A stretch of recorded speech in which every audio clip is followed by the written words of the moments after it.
Well, ahead of a Thanksgiving deadline, President Trump is sending his top envoy to meet with Vladimir Putin in an attempt to end the war between Russia and Ukraine.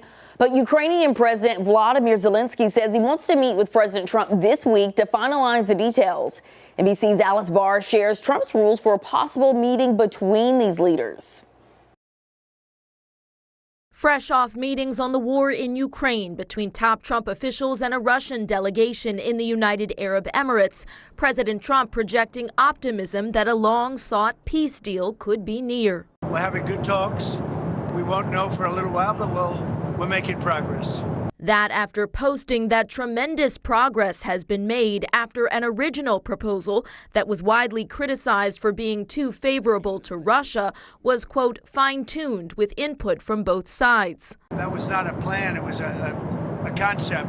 One U.S. official telling NBC News the Ukrainians have all but agreed to an updated peace deal, with the White House saying there are a few delicate but not insurmountable details to work out.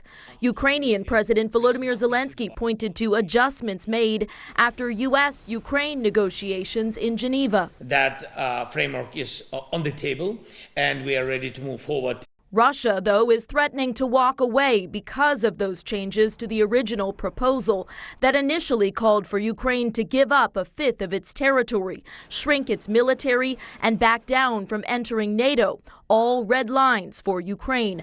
President Trump now saying he's sending a top envoy to meet with Russian President Vladimir Putin, with other officials going to Ukraine, while offering this blunt assessment. Look, this war could go on for years. And Russia's got a lot more people, got a lot more soldiers, you know. So I think if Ukraine can make a deal, it's a good thing. I think it's great for both. The president adding he would meet with Putin and Zelenskyy only after a deal is reached. The U.S. Army Secretary delivered an even more grim assessment while meeting with officials in Ukraine, according to two sources with knowledge of the matter, who say the secretary warned Ukraine faced imminent battlefield defeat and should negotiate now. Ukraine's president has said his country will not stand down until Russia shuts down its war machine.